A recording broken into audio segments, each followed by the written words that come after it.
Perfecto. Ahora oficialmente eres una sin techo. Esta casa es mía. Las palabras de Andrea aún resonaban en la sala cuando levanté los ojos de los papeles que acababa de firmar. Su sonrisa era cruel, victoriosa, como si hubiera ganado un premio que siempre fue suyo por derecho. Pero yo no temblé. No lloré. Solo susurré con la calma de quien ya sabía lo que estaba por venir. Revisa la última hoja, hija.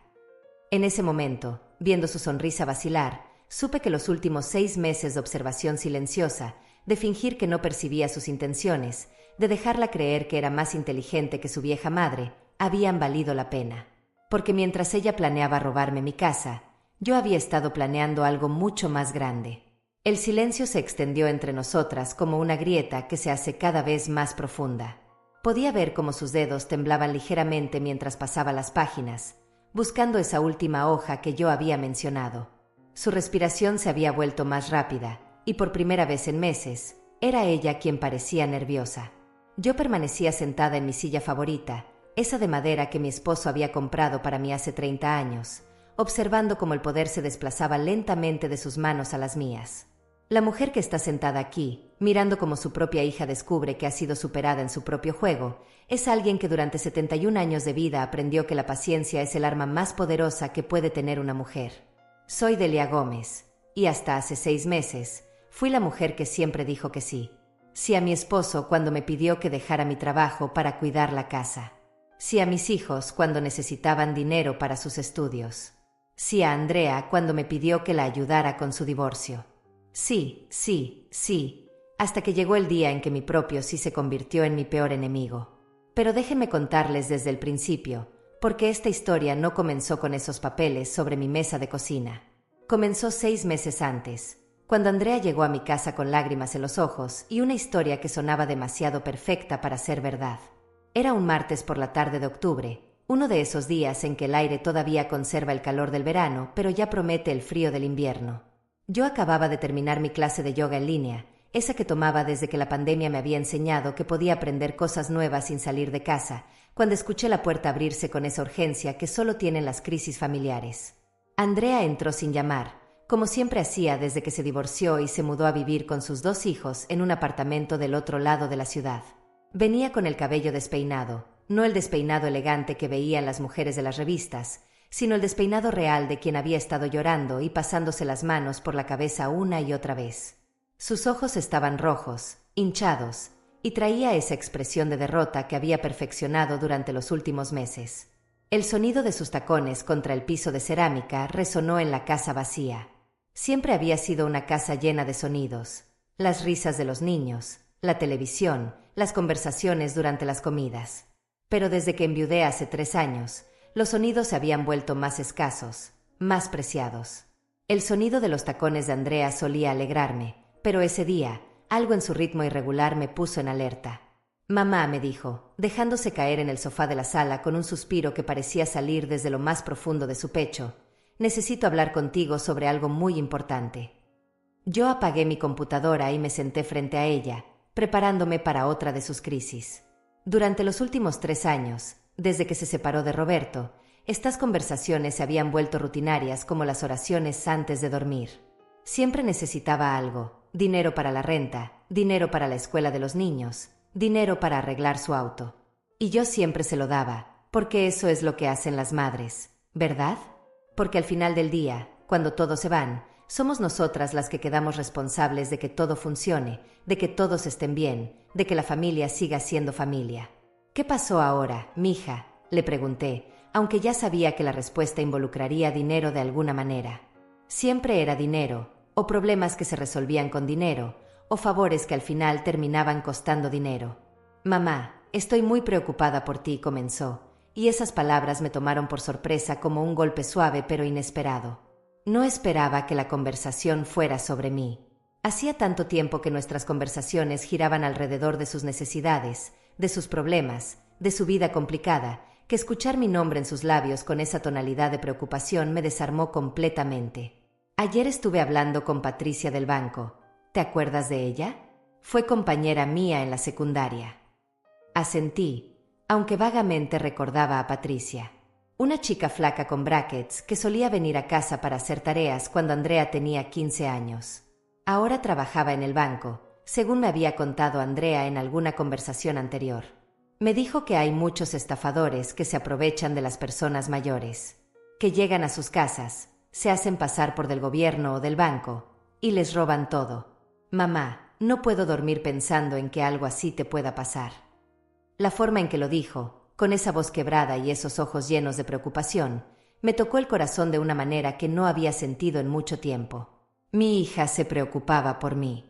Después de tanto tiempo de ser yo quien se preocupaba por ella, por fin había espacio para que ella cuidara de su madre. Era como si los roles se hubieran invertido, y por un momento me sentí como esa niña que fui hace tantos años, cuando mi propia madre me cuidaba y me protegía del mundo. No te preocupes, Andrea, le dije, tomando su mano entre las mías. Sus dedos estaban fríos, como siempre los tenía cuando estaba nerviosa. Yo soy muy cuidadosa. Nunca abro la puerta a extraños, y si alguien me llama por teléfono pidiendo información, siempre les digo que no. Pero mamá, es que no es solo eso, insistió, y ahora su voz tenía esa urgencia que me recordaba a cuando era pequeña y me pedía que le comprara algo que veía en la televisión. Patricia me explicó que hay formas más sofisticadas de estafa, que pueden usar tu información personal para sacar créditos a tu nombre, o incluso para intentar quitarte la casa. Esas palabras me helaron la sangre de una manera que no había sentido desde que el doctor me había dicho que mi esposo tenía cáncer. La casa había sido mi hogar durante 45 años. Era donde había criado a mis hijos, donde había cuidado a mi esposo durante su enfermedad, donde guardaba todos los recuerdos de mi vida. Cada rincón tenía una historia, cada mancha en la pared tenía un recuerdo. La idea de que alguien pudiera quitármela me aterrorizaba más que la idea de morir. ¿Qué puedo hacer?, le pregunté, y vi cómo sus ojos se iluminaron ligeramente, como cuando era niña y conseguía que le dijera que sí a algo que sabía que no debía pedirme. Bueno, Patricia me dijo que hay maneras de proteger tus bienes, que puedes ponerlos a nombre de alguien de confianza, alguien de la familia, para que nadie más pueda tocarlos. Sería solo temporal, solo para protegerte. En ese momento, algo en mi interior se removió. No era desconfianza exactamente, sino más bien una sensación extraña, como cuando sientes que alguien te está observando pero no puedes ver quién. Era esa misma sensación que tenía cuando era joven y mi suegra me daba consejos que sonaban bondadosos, pero que después descubría que tenían segundas intenciones. Pero la descarté rápidamente. Era mi hija, mi propia hija, que se preocupaba por mí. No sé, mija, le dije, sintiendo como mi voz se volvía más pequeña. Eso suena muy complicado. Además, si pongo la casa a nombre de alguien más, ¿qué pasa si esa persona decide que ya no quiere devolvérmela? Andrea se rió, pero no fue una risa alegre. Fue una risa que sonaba forzada, como si hubiera practicado esa respuesta frente al espejo. Como cuando los vendedores te aseguran que el producto es excelente, pero sus ojos dicen otra cosa. Mamá, estás hablando conmigo. Soy tu hija. Jamás te haría algo así. Además, no tendría que ser para siempre. Solo hasta que pase este peligro de los estafadores. Esa tarde, después de que Andrea se fue, me quedé sentada en mi sala viendo las noticias. Era mi rutina de todos los días. Después de la comida, me sentaba en mi sillón favorito con una taza de té de manzanilla y miraba las noticias de las 6. Pero ese día, por primera vez en años, no podía concentrarme en lo que decían. Las palabras de Andrea daban vueltas en mi cabeza como un disco rayado. Mi teléfono sonó, y vi que era un mensaje de mi nieta Sofía, la hija mayor de Andrea.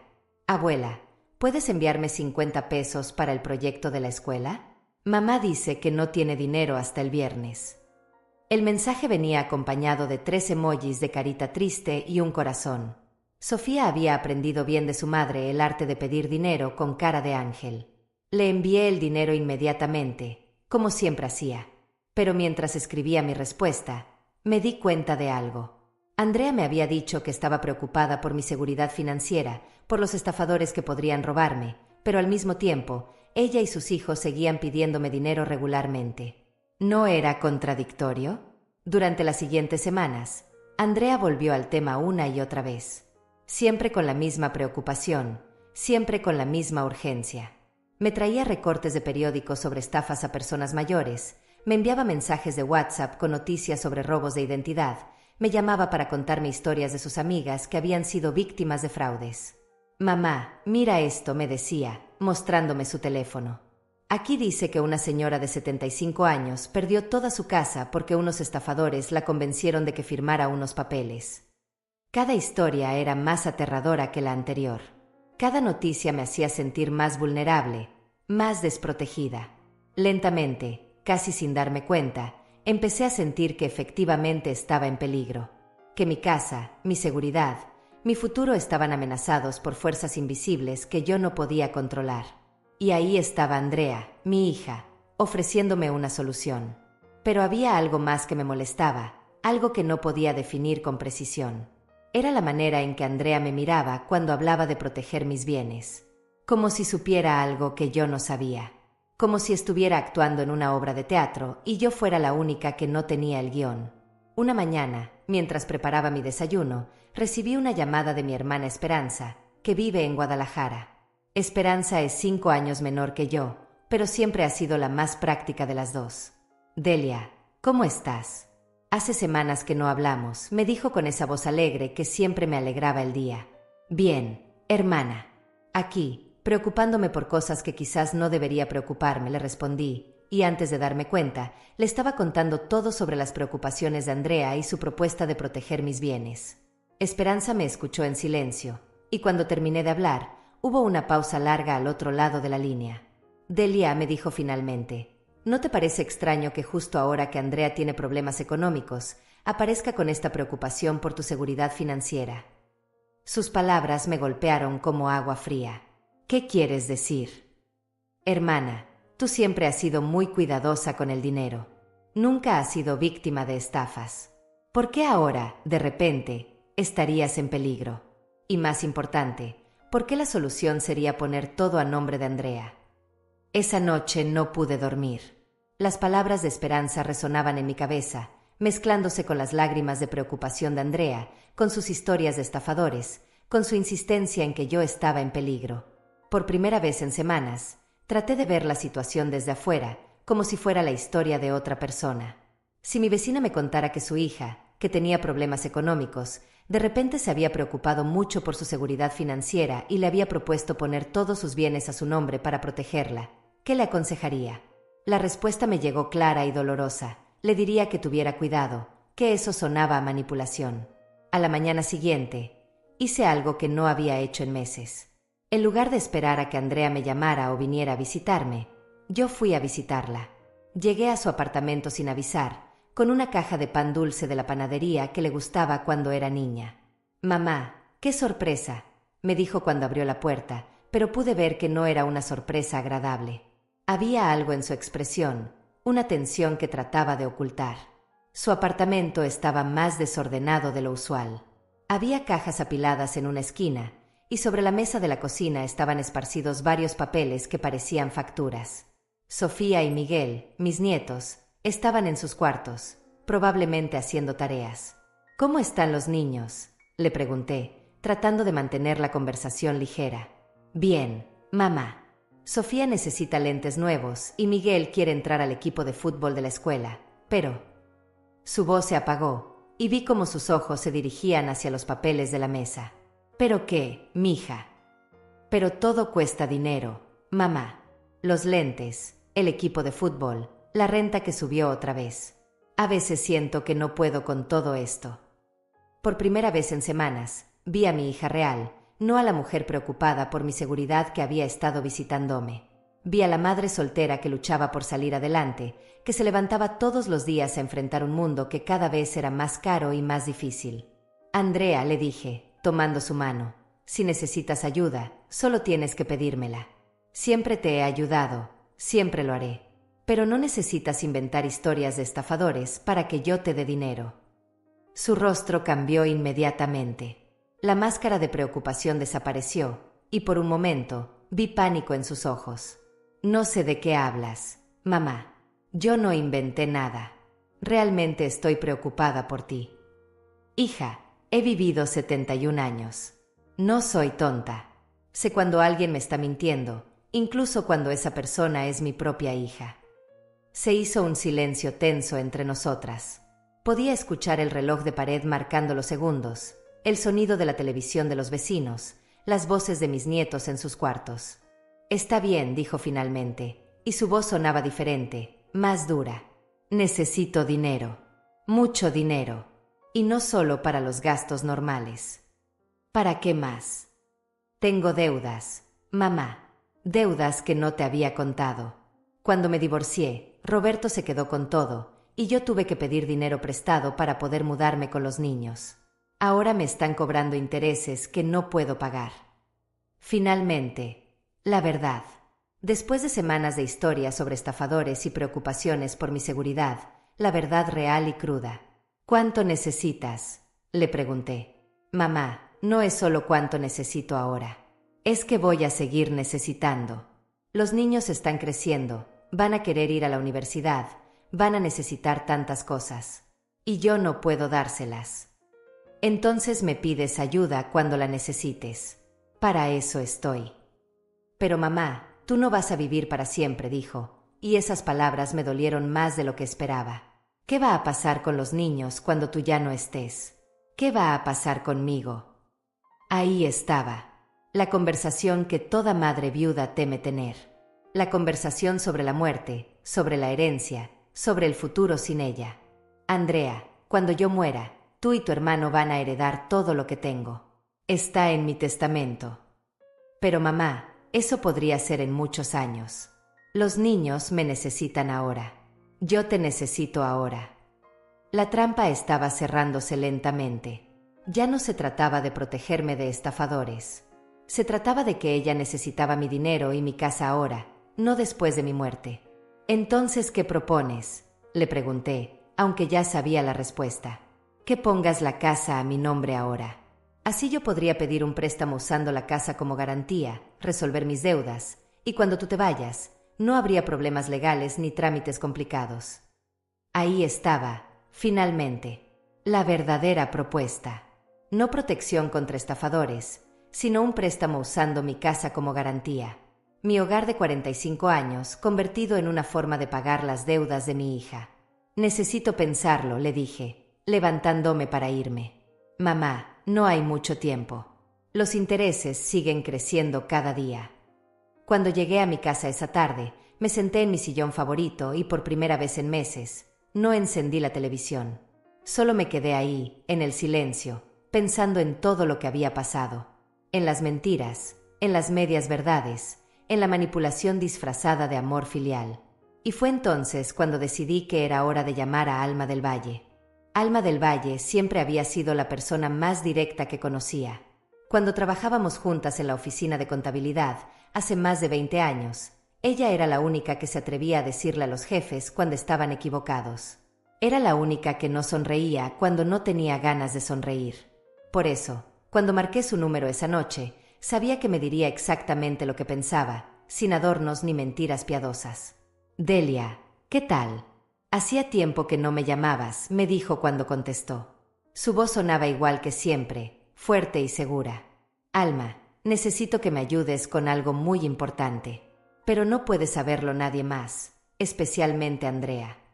Delia, ¿qué está pasando?, me preguntó, y pude escuchar cómo bajaba el volumen de su televisión.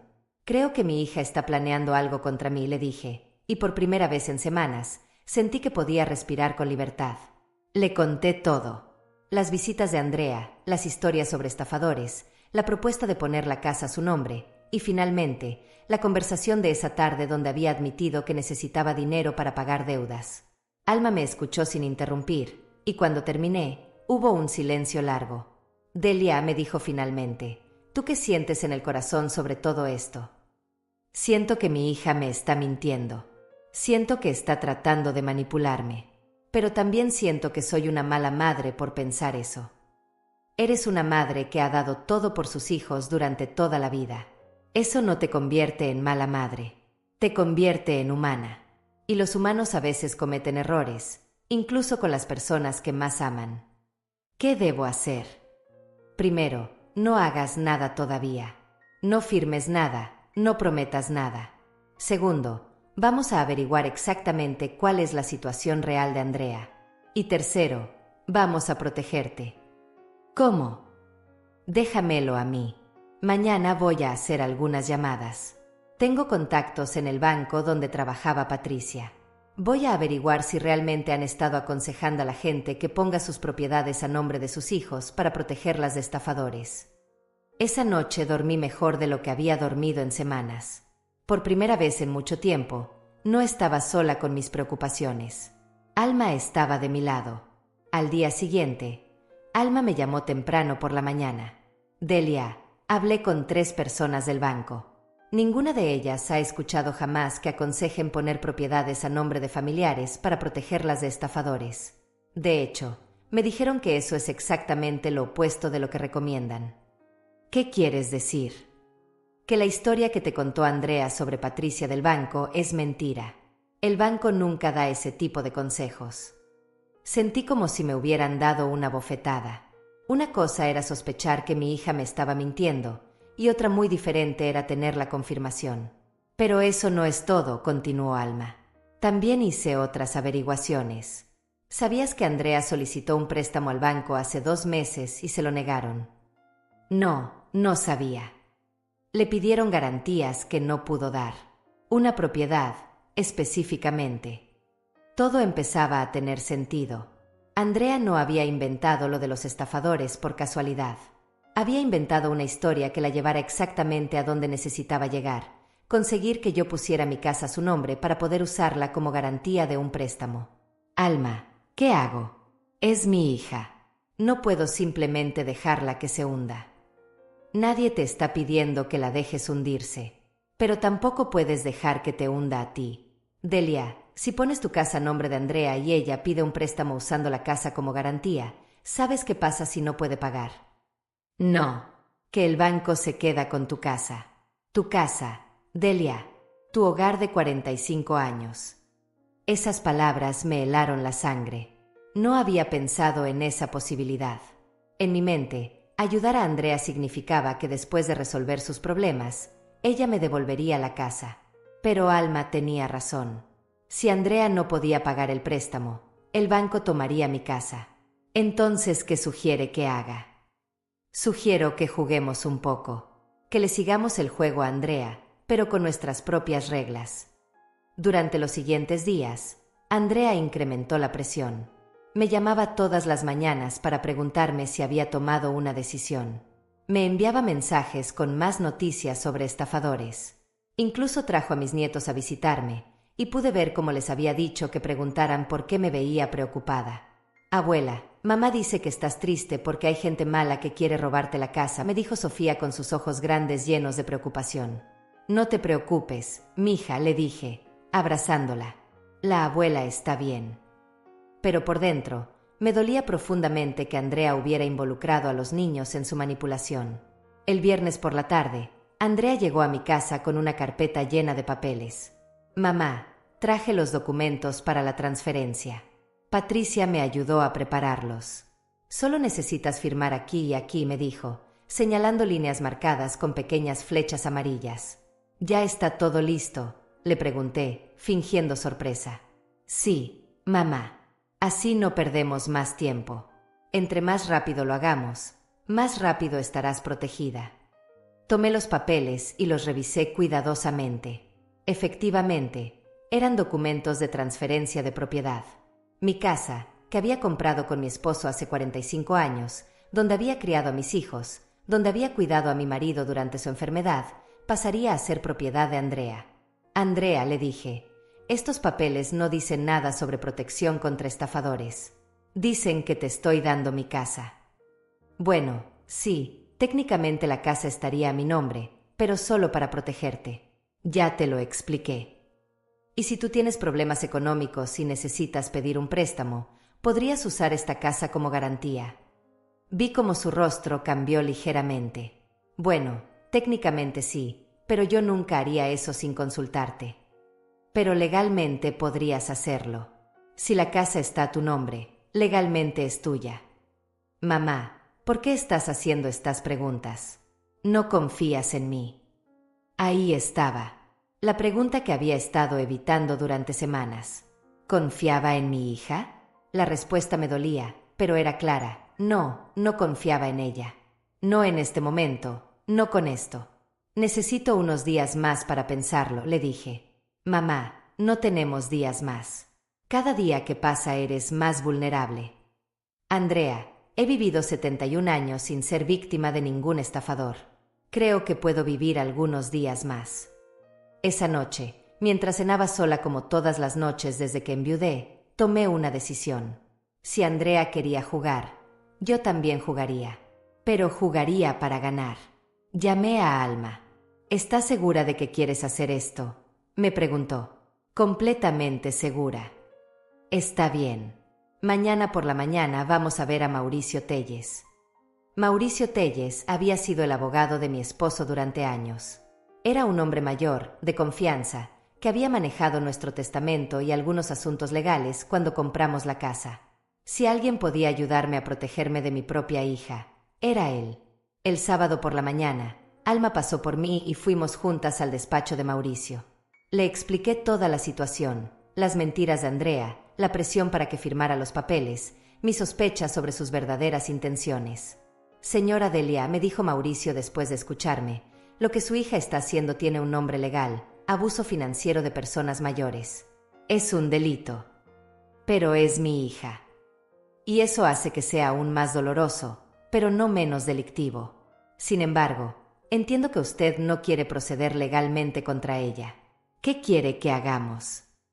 Quiero protegerme, pero también quiero darle una lección. Quiero que entienda que su madre no es una vieja tonta que puede ser manipulada. Mauricio sonrió por primera vez desde que habíamos llegado. Creo que tengo exactamente lo que necesita.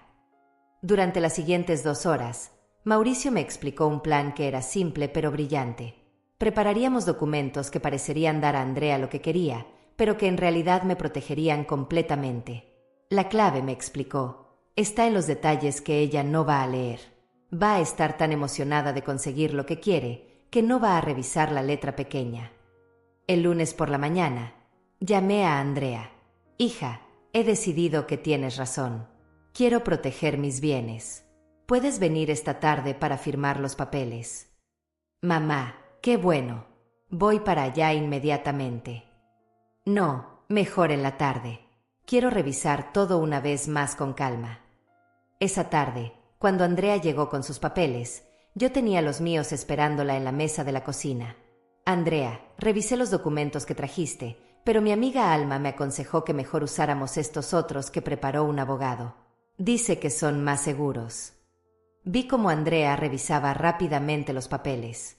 Como había predicho Mauricio, estaba tan ansiosa por conseguir mi firma que no leyó los detalles. Están bien, mamá. ¿Dónde firmo? Y así fue como mi hija acabó su propia trampa, mientras yo, por primera vez en mi vida, estaba 2 pasos adelante de alguien que trataba de aprovecharse de mí. Firmo aquí, ¿verdad, mamá?, me preguntó Andrea, con la pluma ya en la mano y esa sonrisa victoriosa que había estado practicando durante semanas. Sí, mija. Y yo firmo aquí, le respondí, señalando la línea que Mauricio había marcado para mí. Escribí mi nombre en el papel con la misma calma con la que había firmado miles de documentos a lo largo de mi vida. Facturas, recibos, tarjetas de cumpleaños para mis nietos. Pero esta firma era diferente. Esta firma era mi declaración de guerra silenciosa. Andrea tomó los papeles inmediatamente después de que terminé de escribir mi nombre. Los dobló rápidamente y los metió en su bolsa, como si temiera que yo cambiara de opinión. Gracias, mamá. No sabes lo tranquila que me siento sabiendo que ahora estás protegida, me dijo, dándome un abrazo que se sintió extraño, artificial. De nada, hija. Una siempre hace lo que tiene que hacer por la familia. Después de que se fue, me senté en mi sillón favorito y esperé. Sabía que la llamada llegaría pronto. Mauricio me había explicado que los bancos revisaban estos documentos rápidamente cuando alguien los presentaba para solicitar un préstamo. No tuve que esperar mucho. El miércoles por la mañana, mientras regaba las plantas de mi patio, mi teléfono sonó. Era Andrea, y por el tono de su voz, supe inmediatamente que había descubierto algo. Mamá, necesito que vengas al banco conmigo. Hay un problema con los papeles. ¿Qué tipo de problema? Dicen que hay algunas cláusulas que no entienden. Necesitan que vengas para aclarar unas cosas. ¿Qué cláusulas? No sé, mamá. Son cosas legales complicadas. Solo ven conmigo, por favor. Esa tarde fuimos juntas al banco. Patricia, la famosa amiga de la secundaria que supuestamente le había dado todos esos consejos sobre estafadores, resultó ser una mujer joven que claramente no había ido a la secundaria con Andrea. Tenía a lo mucho 25 años. Señora Gómez, me dijo Patricia después de revisar los documentos, estos papeles establecen que aunque la propiedad está técnicamente a nombre de su hija, usted mantiene todos los derechos de uso y disposición.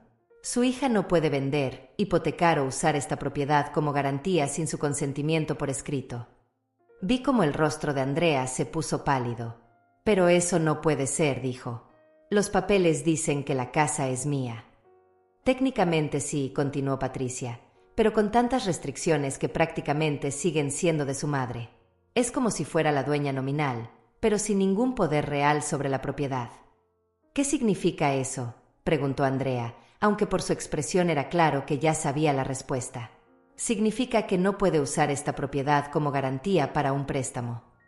El silencio que siguió fue ensordecedor. Podía ver cómo Andrea procesaba la información, cómo se daba cuenta de que todos sus planes se habían desmoronado. Mamá me dijo cuando salimos del banco, ¿tú sabías esto? Sabía que si iba a proteger mis bienes, tenía que protegerlos de verdad, incluso de mi propia familia, si fuera necesario. Pero mamá, yo soy tu hija. Yo nunca te haría daño. Andrea, en las últimas semanas me has mentido sobre Patricia del banco, me has inventado historias sobre estafadores, me has manipulado emocionalmente y has tratado de que firmara documentos que me habrían dejado sin hogar si tú no pudieras pagar un préstamo. Eso no es hacerme daño. Caminamos hacia mi auto en silencio. Podía ver cómo Andrea luchaba entre la rabia y la desesperación. Había estado tan segura de su plan, tan convencida de que su vieja madre era fácil de manipular. Necesito ese dinero, mamá me dijo finalmente, cuando llegamos al auto. No era por maldad. Es que realmente necesito ese dinero. Lo sé, hija. Y si hubieras venido a mí con la verdad desde el principio, te habría ayudado. Pero no así. No con mentiras. Entonces, ¿qué voy a hacer ahora? Las deudas siguen ahí. Los intereses siguen creciendo. Por primera vez en semanas, vi a mi hija real otra vez. No a la manipuladora, no a la mentirosa, sino a la madre soltera asustada que no sabía cómo salir adelante. Vamos a mi casa, le dije. Vamos a sentarnos como adultas y vamos a hablar de cuánto necesitas realmente y cómo te puedo ayudar. Pero con la verdad, Andrea. Solo con la verdad. Esa tarde, sentadas en mi mesa de cocina con una taza de café para cada una, Andrea finalmente me contó toda la verdad. Las deudas eran más grandes de lo que había admitido. Había usado tarjetas de crédito para mantener el nivel de vida que tenía cuando estaba casada, pensando que encontraría un trabajo mejor. Pero el trabajo mejor nunca llegó, y las deudas crecieron. Tengo que pagar 12,000 pesos este mes, o van a embargar mi cuenta del banco, me dijo con lágrimas en los ojos. ¿Y cuánto debes en total? 80,000 pesos. Era una cantidad grande, pero no imposible. Tenía ahorros, tenía mi pensión, tenía algunas inversiones que mi esposo había hecho años atrás. Puedo ayudarte, le dije, pero con condiciones. ¿Qué condiciones? Primera, nada más de mentiras. Si necesitas ayuda, me pides ayuda. No me inventes historias. Segunda, vamos a hacer un plan de pagos. No voy a darte todo el dinero de una vez para que lo gastes sin control. Y tercera, vas a buscar ayuda profesional para manejar tu dinero. Hay programas gratuitos para eso. Andrea asintió con la cabeza, pero pude ver que había algo más. ¿Qué más hay?, le pregunté. Es que no es solo el dinero, mamá. Es que me siento como una fracasada. Tengo 35 años y no puedo mantener a mis propios hijos. Tengo que pedirle dinero a mi madre de 70 años. Andrea, pedir ayuda no te hace fracasada. Mentir y manipular para conseguir esa ayuda, eso sí te hace fracasada. Esa noche, después de que Andrea se fue, llamé a Alma para contarle cómo había salido todo. ¿Crees que aprendió la lección?, me preguntó. No lo sé, pero aprendí algo yo también. ¿Qué? que soy más inteligente de lo que pensaba, y que no necesito dejar que nadie, ni siquiera mi propia hija, me haga sentir como si fuera una vieja indefensa.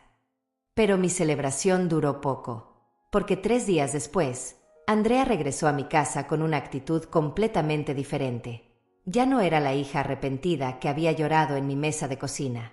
Era alguien que yo no conocía.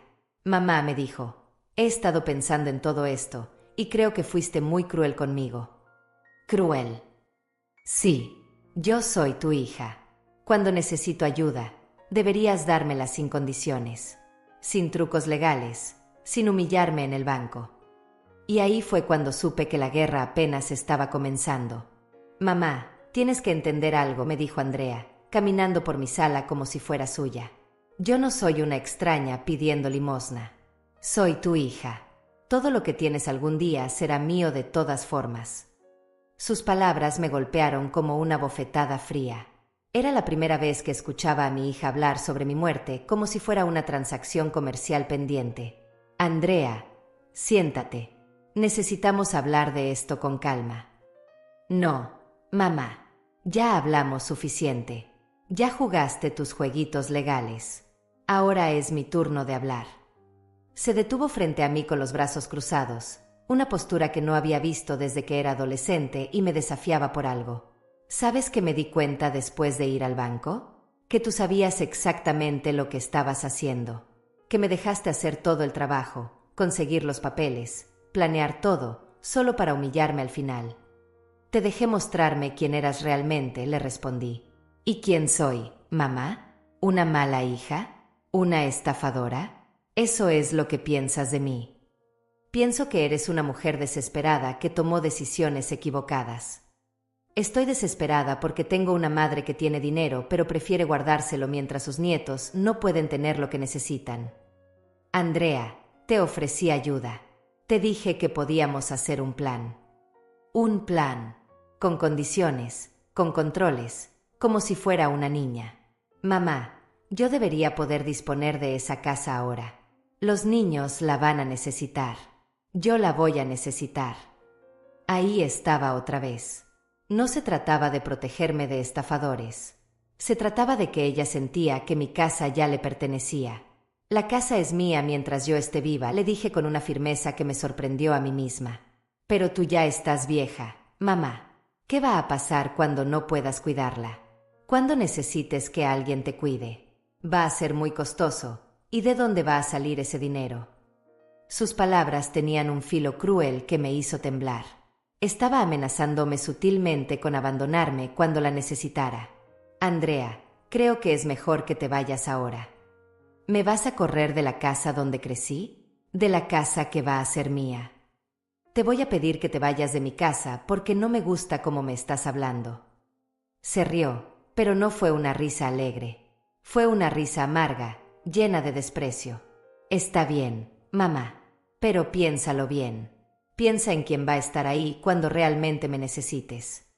Después de que se fue, me quedé sentada en mi sala temblando. No de miedo, sino de rabia. ¿Cómo había criado a una hija que podía hablarme así? ¿Cómo había llegado a convertirse en alguien que veía mi vejez como una oportunidad? Llamé a Alma inmediatamente. Delia, ¿qué pasó? Te escuchas muy alterada. Le conté todo lo que había pasado, cada palabra cruel, cada amenaza velada. Delia, esa muchacha está perdida. Está tan desesperada que ya no puede ver la diferencia entre lo correcto y lo incorrecto. ¿Qué hago, Alma? Es mi hija. Son mis nietos. Los nietos no tienen la culpa de lo que está haciendo su madre, pero tampoco puedes permitir que te chantajee con ellos. Esa noche no pude dormir. Las palabras de Andrea daban vueltas en mi cabeza. Tú ya estás vieja, mamá. ¿Quién va a estar ahí cuando realmente me necesites? Por primera vez desde que enviudé, me sentí realmente sola. Mi hija, la persona que se suponía que me amaría incondicionalmente, me veía como un obstáculo entre ella y mi dinero. Al día siguiente decidí hacer algo que no había hecho en años. Llamé a mi hijo Carlos, que vive en Estados Unidos. Carlos y yo no hablábamos mucho desde que se mudó, pero siempre habíamos tenido una relación honesta. Mamá, qué sorpresa. ¿Cómo estás? Bien, hijo. Pero necesito preguntarte algo. Andrea te ha contado algo sobre problemas de dinero. Hubo una pausa larga al otro lado de la línea. Mamá, ¿qué está pasando? Le conté todo. Las mentiras, la manipulación, la propuesta de transferir la casa, las amenazas veladas. Mamá, Andrea me llamó hace 2 semanas. Me dijo que estabas empezando a tener problemas de memoria, que estabas tomando decisiones raras con el dinero. Me quedé sin respiración. ¿Qué le dijiste? Le dije que si estaba preocupada, que fuera contigo al doctor. Pero mamá, ¿es verdad? ¿Tienes problemas de memoria? No, Carlos, estoy perfectamente bien. Tu hermana está inventando eso porque no conseguí lo que quería. Esto es grave, mamá. Si Andrea está diciendo que tienes problemas mentales, podría estar preparando el terreno para algo peor. ¿Qué quieres decir? Podría estar preparándose para conseguir una tutela legal sobre ti, para declararte incapaz de manejar tus propios asuntos. Esas palabras me aterrorizaron más que todas las amenazas anteriores. Una tutela significaría que Andrea tendría control legal sobre mi dinero, mi casa, mis decisiones médicas. Sería como estar muerta en vida.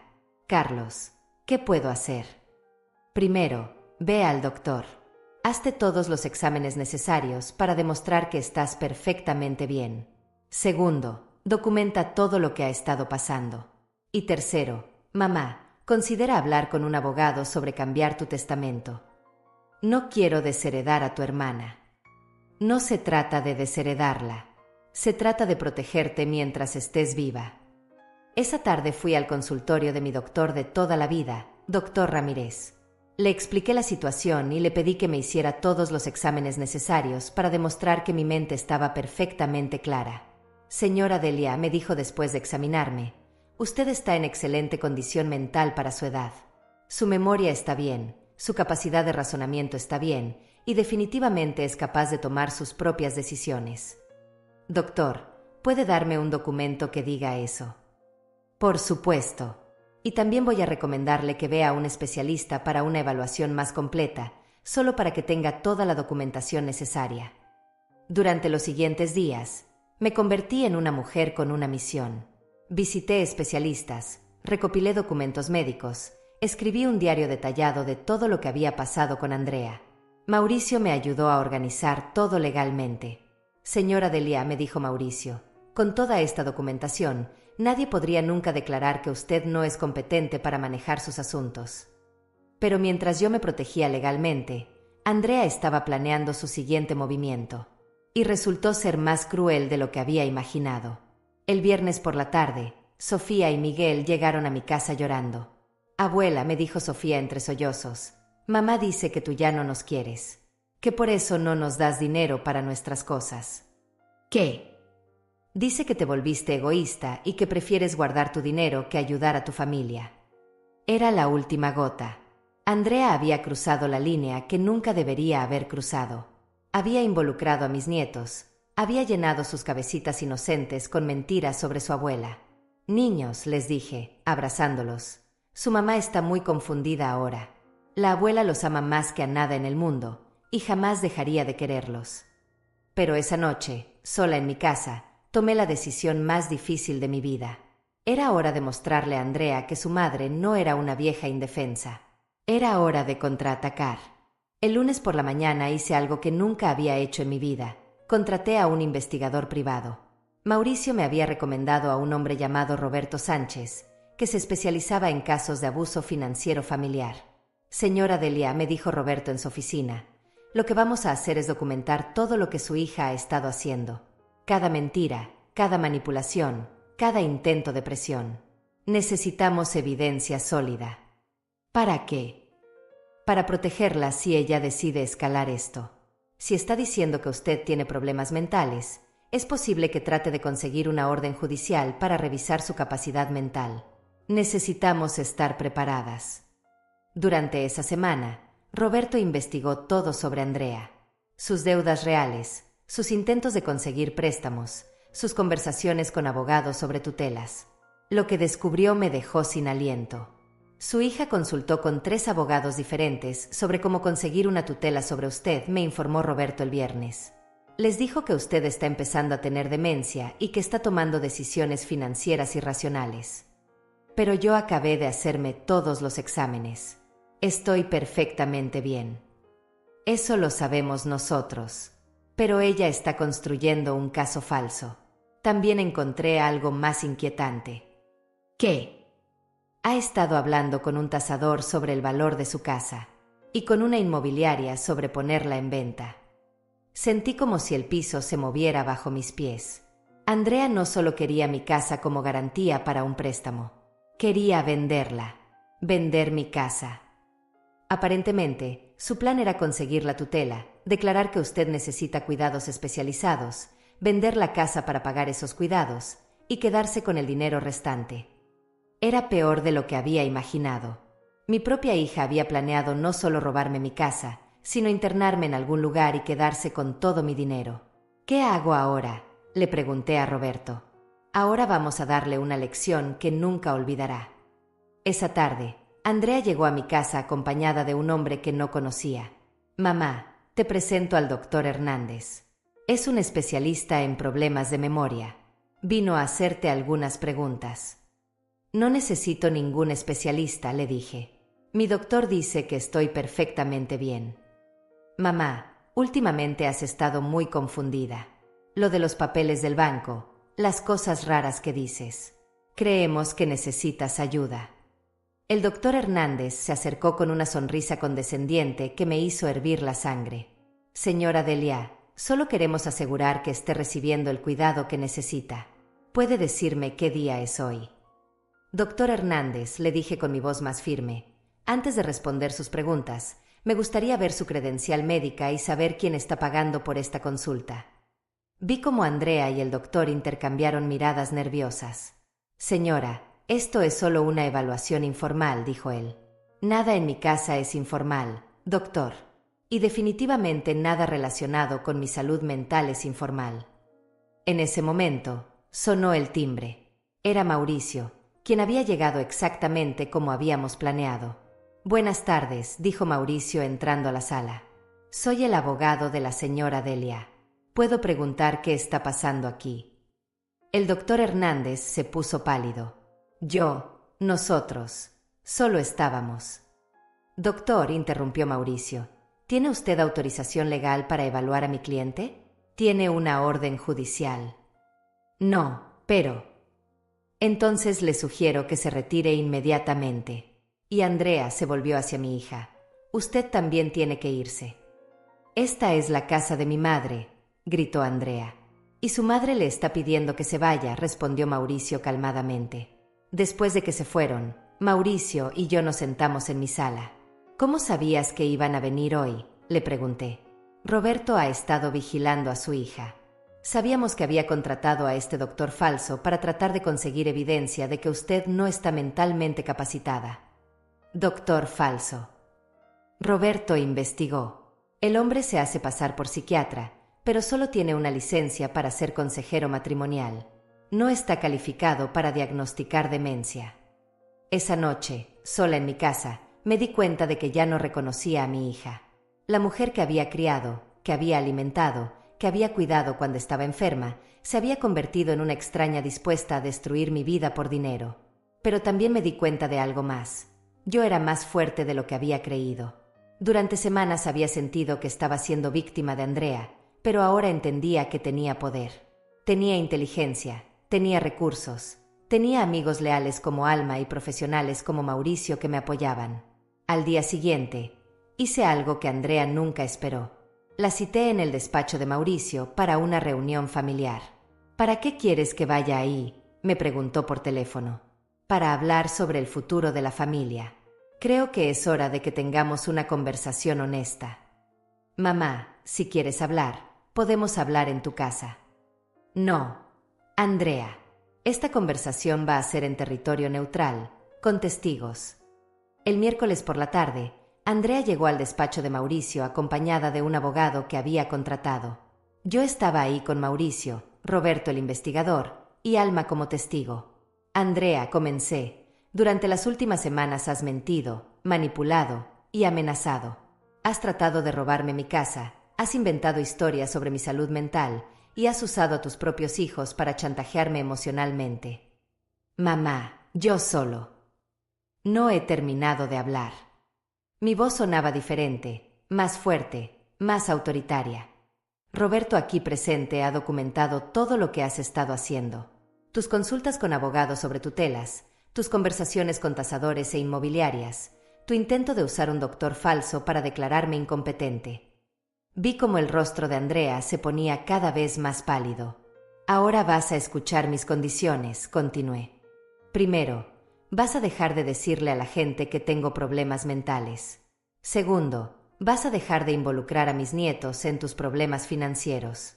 Tercero, no vas a volver a mi casa hasta que yo te invite. ¿Y si no acepto?, preguntó, aunque su voz temblaba. Si no aceptas, Roberto va a enviar toda su investigación al Ministerio Público. Lo que has estado haciendo se llama abuso financiero de personas mayores, y es un delito federal. No puedes hacerme esto. Soy tu hija. Eres mi hija, y por eso te estoy dando una oportunidad de hacer lo correcto. Pero si eliges seguir por este camino, voy a defenderme de ti como me defendería de cualquier persona que trate de lastimarme. El silencio en la oficina era tenso. Podía ver cómo Andrea luchaba entre el orgullo y el miedo. Está bien, dijo finalmente, pero quiero que sepas que esto va a destruir nuestra relación. Andrea, le dije, levantándome para irme, nuestra relación se destruyó el día que decidiste que mi dinero era más importante que mi bienestar. Esa noche, por primera vez en meses, dormí profundamente. Había ganado la batalla, pero sabía que la guerra aún no terminaba. Durante 3 semanas, Andrea cumplió con el acuerdo. No me llamó, no vino a mi casa, y según Roberto, no había hecho más consultas con abogados. Empecé a pensar que tal vez había aprendido la lección, que tal vez podríamos reconstruir nuestra relación sobre bases más honestas. Pero estaba equivocada. Un martes por la mañana, mientras desayunaba y revisaba mis mensajes de WhatsApp, recibí una llamada de la escuela de Miguel. Señora Gómez, soy la directora del colegio de Miguel. Necesitamos hablar con usted urgentemente. ¿Qué pasó? Está bien, Miguel. Miguel está bien físicamente, pero estamos preocupados por su situación familiar. Ayer le dijo a su maestra que su abuela ya no los quiere y que por eso su mamá no puede pagar sus materiales escolares. Sentí como si me hubieran dado una puñalada. Andrea estaba usando a Miguel para manipular a la escuela, probablemente esperando que ellos me llamaran para pedirme dinero. Directora, ¿puedo pasar a hablar con usted esta tarde? Por supuesto, señora Gómez. Estamos muy preocupados por el bienestar emocional del niño. Esa tarde fui a la escuela y hablé largo rato con la directora. Le expliqué la situación real, que Andrea había estado mintiendo sobre problemas financieros para manipularme y que ahora estaba usando a los niños como armas emocionales. Señora Gómez, esto es muy delicado. No podemos intervenir en asuntos familiares, pero sí podemos ayudar a proteger el bienestar de Miguel. ¿Qué sugiere? Que hable directamente con el niño, que le explique la situación de manera apropiada para su edad. Los niños necesitan estabilidad, y estas mentiras los están confundiendo. Cuando salí de la escuela, tomé una decisión que sabía que Andrea no me perdonaría. Fui directamente al apartamento donde vivía con los niños. Toqué la puerta y fue Sofía quien abrió. «Abuela», gritó, abrazándome. «Mamá dijo que ya no podíamos verte». «¿Dónde está tu mamá?» «Salió con el señor Ricardo. Dijo que volvía en la noche». Ricardo era un nombre que no conocía. Miguel salió de su cuarto al escuchar mi voz. «Abuela, ¿es verdad que ya no nos quieres?», me preguntó con lágrimas en los ojos. Me senté en el sofá y puse a mis 2 nietos a mi lado. «Escúchenme bien», les dije. «Su abuela los ama más que a nada en el mundo. Eso nunca, nunca va a cambiar. Lo que pasa es que su mamá y yo estamos teniendo algunos problemas de adultos, pero eso no tiene nada que ver con ustedes». «¿Pero por qué mamá dice que tú eres mala?», preguntó Sofía. «A veces, cuando los adultos están enojados o asustados, dicen cosas que no son verdad. Su mamá no está siendo honesta sobre algunas cosas, y eso me pone muy triste». «¿Vas a venir a vernos otra vez?», preguntó Miguel. Siempre voy a querer verlos. Pero por ahora, vamos a tener que encontrar maneras de estar juntos sin que su mamá se enoje más. Pasé 2 horas con mis nietos, ayudándolos con sus tareas, escuchando sus preocupaciones, asegurándoles que el problema no era culpa de ellos. Cuando me iba, le dejé un sobre a Sofía con dinero para sus materiales escolares y una nota que decía: para mis nietos queridos, con todo mi amor. Abuela Delia. Sabía que esto iba a provocar una crisis, pero no me importaba. Mis nietos merecían saber que tenían una abuela que los amaba, sin importar lo que estuviera pasando con su madre. La llamada llegó esa noche a las 10. ¿Cómo te atreves a ir a mi casa sin mi permiso?, me gritó Andrea por teléfono. Los niños son mis nietos. Tengo derecho a verlos. No tienes ningún derecho. Son mis hijos.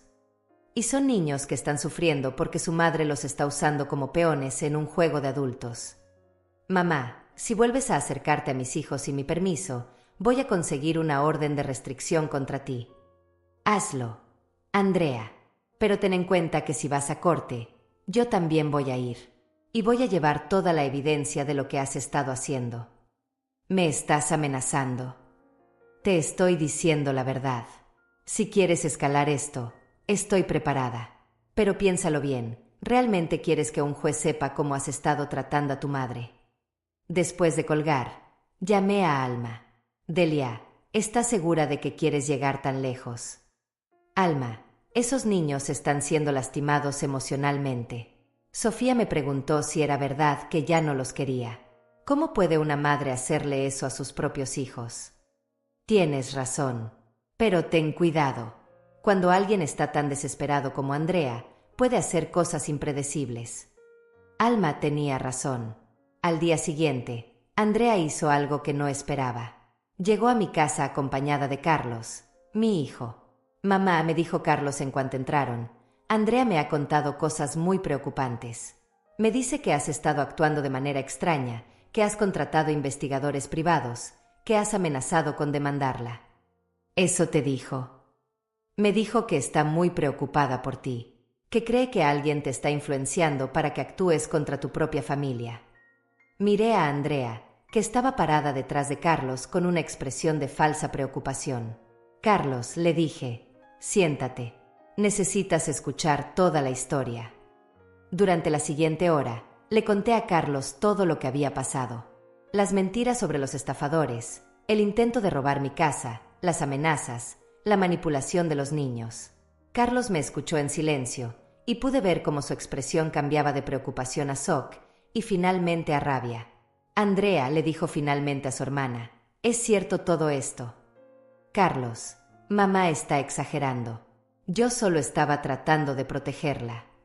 ¿Protegerla mintiendo sobre doctores del banco? ¿Protegerla tratando de que firmara papeles para transferir su casa? Ella iba a perder todo. Ella no iba a perder nada. Tú querías quitárselo. Por primera vez en meses, no me sentí sola en esta batalla. Carlos finalmente entendía lo que estaba pasando. Andrea, me dijo Carlos, esto es imperdonable. No puedo creer que hayas llegado tan lejos. Tú también te vas a poner contra mí, le gritó Andrea. No me estoy poniendo contra ti. Me estoy poniendo del lado de lo que está bien. Y lo que has estado haciendo está muy mal. Muy bien, gritó Andrea. Todos contra Andrea. La madre perfecta y el hijo perfecto contra la hija problemática. Andrea, le dije, nadie está contra ti. Estamos contra tus acciones. Todavía hay tiempo para arreglar esto. ¿Arreglar qué? ¿Mi vida? ¿Mis deudas? El hecho de que soy una madre soltera que no puede mantener a sus hijos. Podemos trabajar juntas para resolver tus problemas financieros. Pero no así. No con mentiras y manipulación. Ya es muy tarde para eso, me dijo, caminando hacia la puerta. Ya tomé mi decisión. ¿Qué decisión?, le preguntó Carlos. Ya verán, dijo, y se fue dando un portazo. Esa noche, Carlos se quedó en mi casa. Hablamos hasta muy tarde sobre lo que había pasado, sobre cómo habíamos llegado a este punto. Mamá, me dijo antes de irse a dormir, mañana voy a cancelar mis vuelos. Me voy a quedar aquí hasta que esto se resuelva. No es necesario, hijo. Sí es necesario. Andrea dijo que había tomado una decisión. No me gusta cómo sonó eso. Carlos tenía razón en estar preocupado, porque la decisión de Andrea resultó ser más drástica de lo que cualquiera de nosotros había imaginado.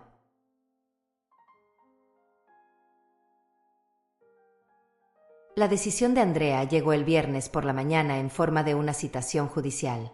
Un oficial me entregó los papeles mientras desayunaba con Carlos. Señora Delia Gómez, queda citada para comparecer ante el juzgado familiar. Su hija Andrea Gómez ha solicitado una evaluación de su capacidad mental y una tutela temporal sobre sus bienes. Carlos tomó los papeles de mis manos temblorosas y los leyó en voz alta. Dice que Andrea alega que tienes deterioro cognitivo severo, que has estado tomando decisiones financieras irracionales y que representas un peligro para ti misma. Sentí como si el mundo se desplomara a mi alrededor. Mi propia hija había llevado esto a los tribunales. Había decidido destruir públicamente mi reputación y mi dignidad con tal de conseguir control sobre mi dinero. También dice, continuó Carlos, que como evidencia del deterioro, presenta el hecho de que contrataste investigadores privados para seguir a tu propia familia, que cambiaste documentos legales de manera confusa y que has estado actuando de manera paranoica y agresiva. Está usando todo lo que hice para protegerme como evidencia de que estoy loca, murmuré. Mamá, tranquila. Tenemos toda la documentación médica que demuestra que estás perfectamente bien. Llamé inmediatamente a Mauricio. Señora Delia, esperábamos esto. Roberto y yo hemos estado preparándonos para esta posibilidad. Tenemos un caso sólido. Pero ¿qué pasa si el juez le cree? No le va a creer. Tenemos las grabaciones de Roberto donde ella admite que está mintiendo sobre su salud mental. Tenemos los reportes médicos. Y tenemos evidencia de todos sus intentos de manipulación financiera. La audiencia estaba programada para el martes siguiente. Durante el fin de semana, Mauricio, Roberto y yo nos preparamos meticulosamente. Organizamos cada documento, cada grabación, cada prueba de la manipulación de Andrea. Lo que vamos a hacer, me explicó Mauricio, es demostrar que Andrea es quien tiene problemas, no usted. Que toda esta acusación es un último intento desesperado de conseguir control sobre sus bienes. El lunes por la noche no pude dormir. La idea de estar en una corte, de que un juez evaluara mi cordura, de que mi vida privada fuera expuesta públicamente, me aterrorizaba. Carlos se quedó conmigo esa noche. Mamá, mañana voy a estar ahí contigo. Y cuando terminemos con esto, Andrea va a entender que cometió el error más grande de su vida. El martes por la mañana llegamos al juzgado. Era un edificio frío, lleno de gente triste y abogados con maletines. Andrea estaba ahí con su abogado, y por primera vez en meses, me dio miedo verla. Se veía diferente, más dura, como si hubiera cruzado una línea de la que no había vuelta atrás. Buenos días, mamá, me dijo cuando pasé cerca de ella. Buenos días, Andrea. Espero que entiendas que esto es por tu propio bien. No le respondí. Ya no había nada que decir entre nosotras. La audiencia comenzó con el abogado de Andrea presentando su caso. Era un hombre mayor, con voz grave, que hablaba como si yo no estuviera presente. Su señoría, la señora Delia Gómez, muestra claros signos de deterioro mental. Ha comenzado a tomar decisiones financieras irracionales, ha desarrollado paranoia hacia su propia familia y ha contratado investigadores privados para espiar a sus seres queridos. Ha cambiado documentos legales importantes de manera confusa y contradictoria. Ha amenazado a su hija con acciones legales sin fundamento. Y ha comenzado a aislar a sus nietos, causándoles trauma emocional. Mi cliente, su hija amorosa, solo busca proteger a su madre de sí misma antes de que cause daño irreparable a su patrimonio y a su familia. Escuchar esas palabras me dolió más de lo que esperaba. Cada hecho real había sido torcido para hacerme ver como una anciana paranoica y confundida. Luego fue el turno de Mauricio. Su señoría, lo que vamos a demostrar hoy es que la señora Delia Gómez no solo está perfectamente cuerda, sino que es una mujer inteligente que se protegió exitosamente de un intento elaborado de abuso financiero por parte de su propia hija. Mauricio comenzó presentando mis evaluaciones médicas. 3 doctores diferentes habían certificado que mi capacidad mental era perfecta para mi edad. Luego presentó las grabaciones que Roberto había hecho de Andrea admitiendo que había inventado la historia de los estafadores, que había mentido sobre el consejo del banco y que necesitaba mi casa como garantía para un préstamo. Su señoría, la señora Andrea Gómez, consultó con 3 abogados diferentes sobre cómo conseguir una tutela sobre su madre.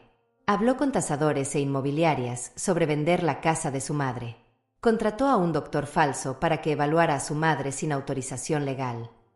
La paranoia que alega no existe. La señora Delia simplemente descubrió que su hija estaba tratando de estafarla y tomó medidas legales apropiadas para protegerse. Cuando llegó mi turno de hablar, me levanté con las piernas temblando. Su señoría, comencé. Durante 71 años he sido una mujer que siempre dijo que sí. Sí a mi esposo, sí a mis hijos, sí a quien me necesitara. Pero cuando mi hija decidió que mi casa y mi dinero eran más importantes que mi bienestar, aprendí a decir no. No estoy loca. Estoy cansada. Cansada de ser vista como un obstáculo entre mi hija y mi herencia. Cansada de que me traten como si ya estuviera muerta. Lo que hice no fue paranoia. Fue supervivencia. El juez me pidió que respondiera algunas preguntas. ¿Qué día era? ¿Quién era el presidente? Problemas matemáticos simples. Las respondí todas perfectamente. Luego le tocó el turno a Andrea de testificar. Mauricio la interrogó sin piedad. Señora Gómez, ¿es verdad que le dijo a su madre que una empleada del banco le había aconsejado poner su propiedad a nombre de un familiar? Sí, pero... ¿Y es verdad que esa empleada del banco nunca le dio tal consejo? No exactamente, pero... Entonces mintió a su madre. Era para protegerla. ¿Y es verdad que solicitó un préstamo usando la casa de su madre como garantía antes de que ella hubiera firmado cualquier documento? Yo estaba explorando opciones. Sin el conocimiento o consentimiento de su madre. Yo iba a decirle: responda la pregunta, ¿sí o no? Sí. Cuando Mauricio terminó con Andrea, pude ver que estaba llorando, pero ya no sentí compasión por ella. Había elegido este camino. El juez se retiró a deliberar durante 1 hora. Fue la hora más larga de mi vida. Cuando regresó, su veredicto fue claro.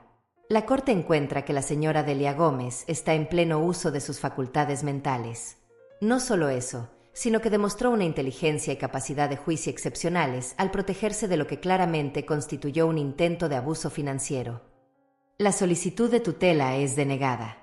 Además, la Corte ordena que la señora Andrea Gómez no contacte a su madre durante los próximos 6 meses, excepto en caso de emergencia médica.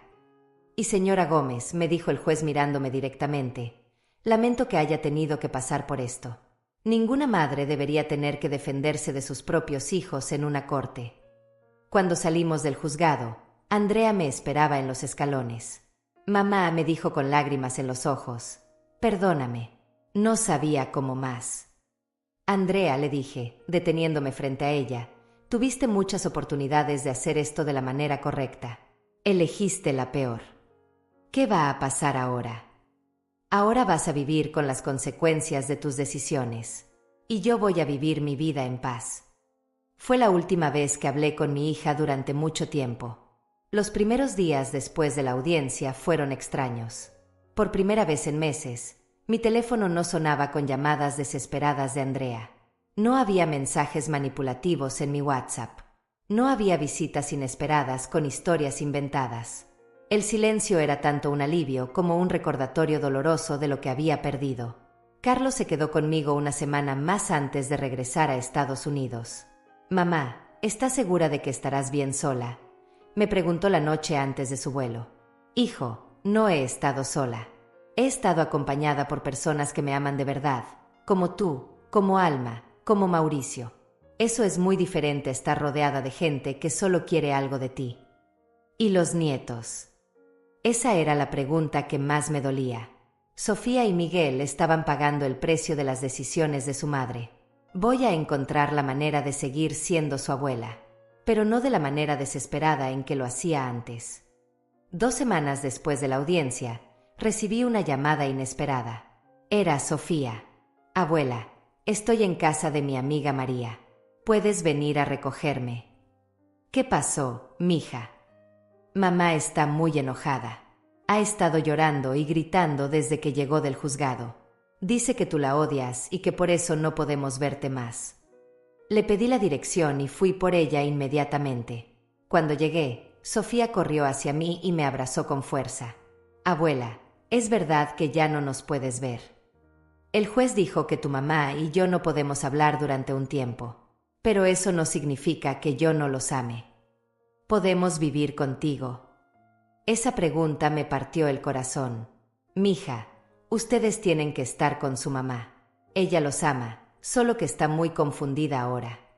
Llevé a Sofía de vuelta a su casa.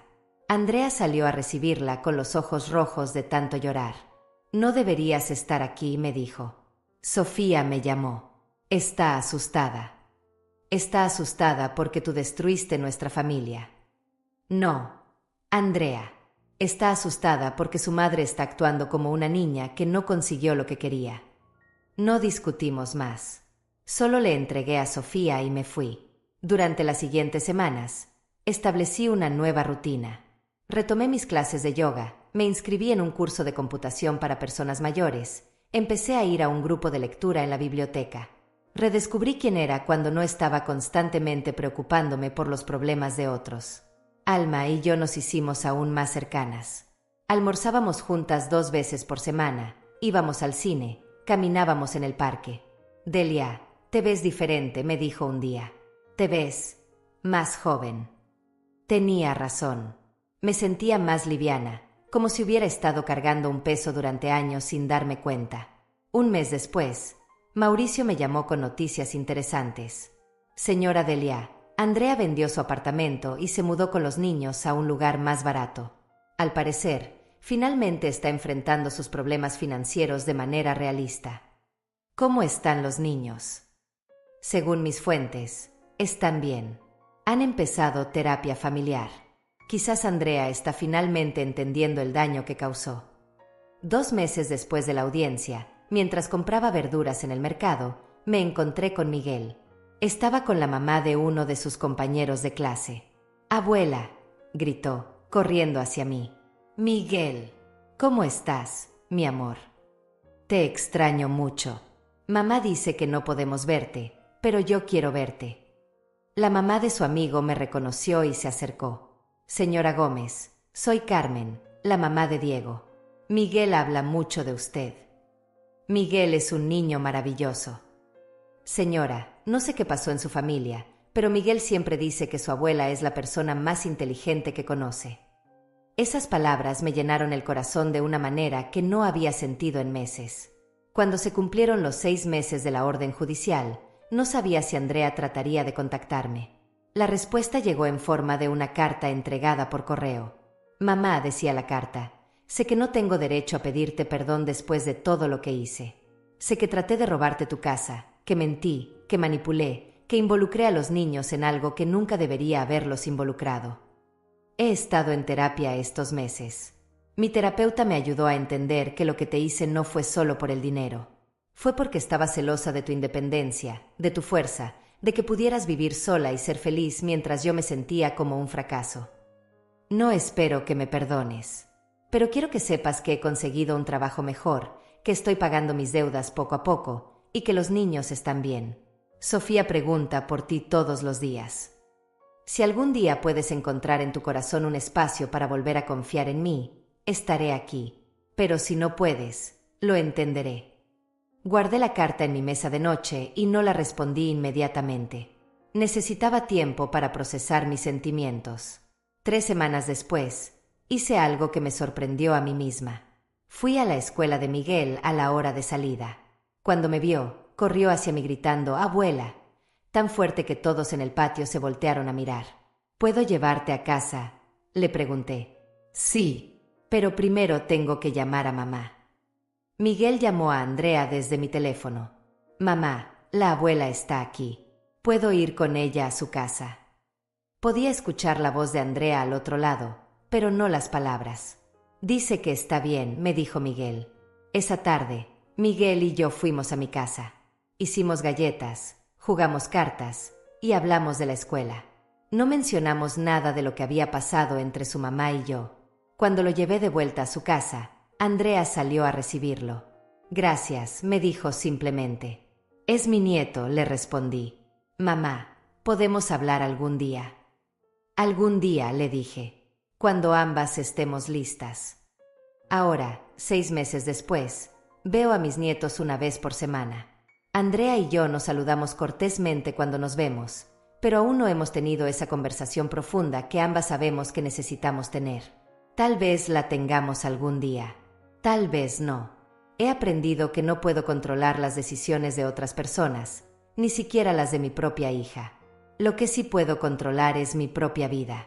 Y por primera vez en muchos años, estoy viviendo para mí.